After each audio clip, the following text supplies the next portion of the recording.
Hey, what's going on, Ghost fam? Ghost Joe here of the Warp Reality Paranormal Podcast with a recap of my paranormal adventures from last week.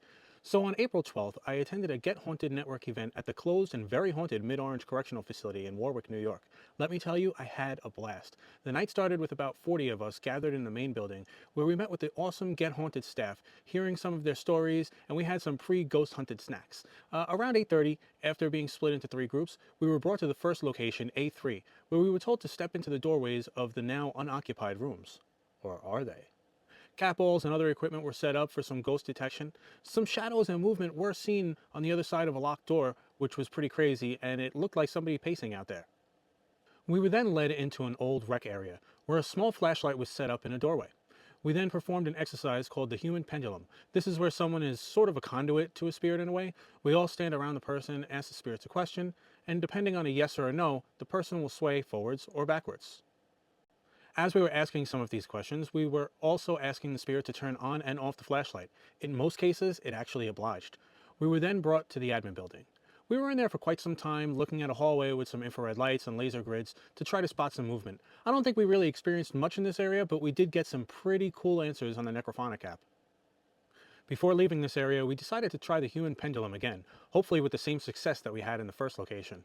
Only this time, yours truly had to try it out for himself. It was definitely a very cool experience. Although I didn't feel like anything was moving me per se, I was definitely swaying back and forth, and that was a pretty crazy experience.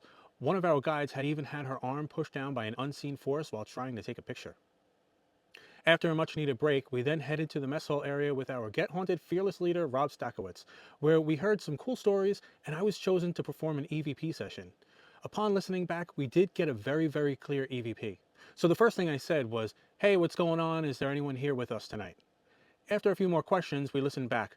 I didn't want to say anything until someone else did, but the answer to my first question was very clear. We all agreed that the voice had said, "Welcome, P."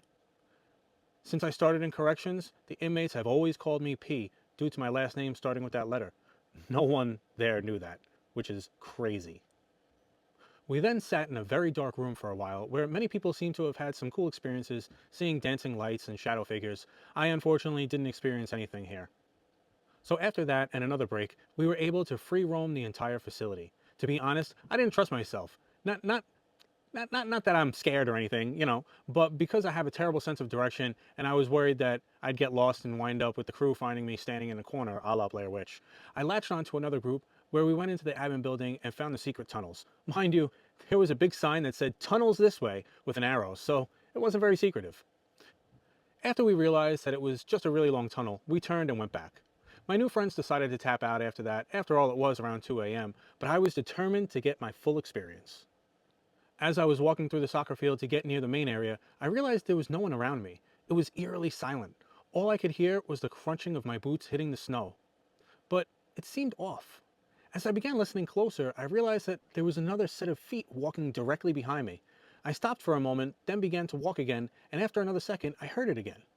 I stopped short, and the steps continued for an extra beat. I definitely was not alone in that field. So I did the only thing I knew how to do. I ran like hell. No. I didn't do that. I said in a firm prison guard voice, "Hey, inmate, you know you're not supposed to do that. You know you're supposed to walk in front of me, not behind me." After that, the phantom footsteps disappeared. Once I got to the other side of the field and shook off that experience, I met up with another investigator. He was not done yet either. I wanted to check out Cottage B1 where the inmate Charles McBride supposedly unalived himself. It was so cool just being there with one other person. We had heard some voices and footsteps, but besides that, I think the spirits of the Mid-Orange Correctional Facility were tired of performing for us. We called it a night at 3 a.m. and walked away with some awesome experiences. Once in my car, I spoke aloud that if anyone was attached to me, to stay on the grounds and that they were not welcome with me.